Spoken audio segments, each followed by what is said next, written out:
Sin duda, una asignatura pendiente de este sexenio son las desapariciones de personas, un problema que representa una verdadera crisis en nuestro país. Pero, ¿has oído hablar de las desapariciones múltiples? Quédate en Poder y Plomo y te lo contamos.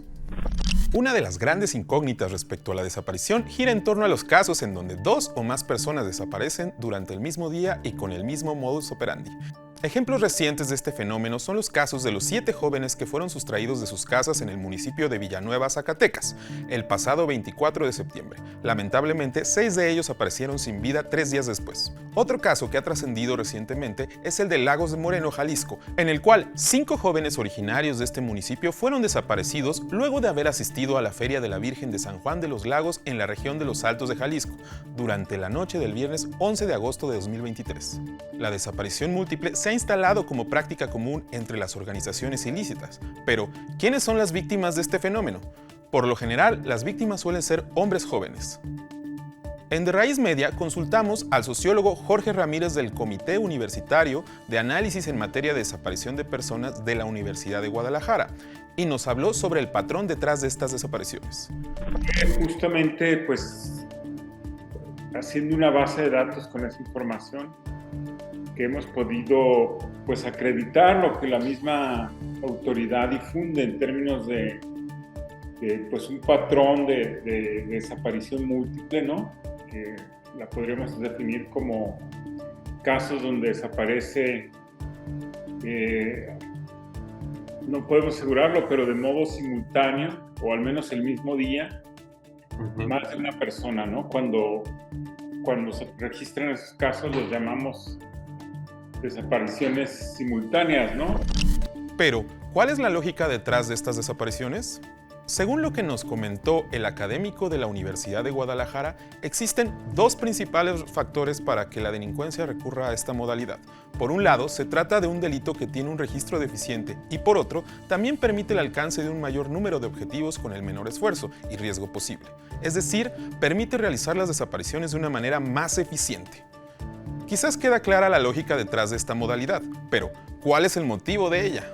Probablemente detrás de este modus operandi haya más de un objetivo. Es un patrón en el que muy fácilmente se llega desde la lógica criminal, porque justo las desapariciones tienen un registro muy pobre, muy complicado, ¿no? Entonces casi se reduce todo a un asunto de logística de cuántos jóvenes puedes eventualmente secuestrar en una sola operación. Uno de ellos podría ser el reclutamiento forzado, para integrar a los jóvenes a las filas de las organizaciones delictivas. Según señaló Ramírez, el registro de un aumento en el fenómeno podría relacionarse con el interés de las organizaciones por incrementar el número de sus combatientes. Pensamos que es una evidencia de que se está acelerando el fenómeno, ¿no? Una aceleración que se explicaría sobre todo hoy con la necesidad de reclutar combatientes, ¿no? De incorporarlos en las filas del narco para, digamos, hacer la guerra que tienen estos grupos. La posibilidad de que las organizaciones delictivas recurran a la desaparición múltiple para reclutar miembros nos invita a cuestionarnos sobre el papel que juega la voluntad en la integración de jóvenes a las filas de la maña y, sobre todo, cómo impedirlo o prevenirlo. Jorge Ramírez concluye que no existe una solución simple o sencilla a este problema, ya que, para reclutar nuevos miembros, las organizaciones se nutren de la amenaza, el chantaje o la vulnerabilidad de muchos de los jóvenes a reclutar. Al respecto, el académico recordó una investigación que se difundió recientemente que calculaba el número de empleados que tendrían las organizaciones dedicadas al tráfico de sustancias ilícitas, señalando que superaban los 160,000 miembros. La conclusión de la investigación de Rafael Prieto, María Campbedeli y Alejandro Jope se puede leer en el título «Reducir el reclutamiento de los cárteles es la única manera de reducir la violencia en México». En estos días se viralizó una propuesta de un par de académicos que decía que para terminar con la violencia o reducirla habría que terminar con el reclutamiento.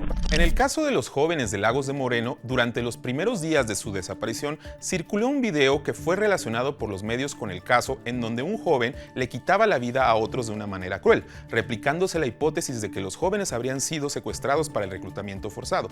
Sin embargo, esto representa tan solo una especulación, ya que aún no se conoce el paradero de las víctimas. En el caso de Lagos de Moreno hubo una interpretación que terminó siendo dominante en el sentido de que su privación de la libertad tenía ese fin, como incorporarlos a las filas, y lo que estábamos viendo era una especie como de prueba que ellos tienen que resolver para poder permanecer o ser reclutados al final de cuentas, ¿no? Una prueba que consistiría pues en masacrar, en asesinar de manera fría y brutal a sus propios compañeros. Yo creo que en particular este caso no tiene que ver con eso.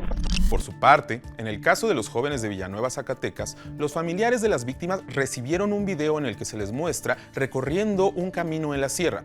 Los secuestradores se los habrían enviado a los familiares para cobrar un rescate, así que en este caso el reclutamiento forzado se descarta. Hasta el momento existe poca información acerca de los casos de desaparición múltiple en México.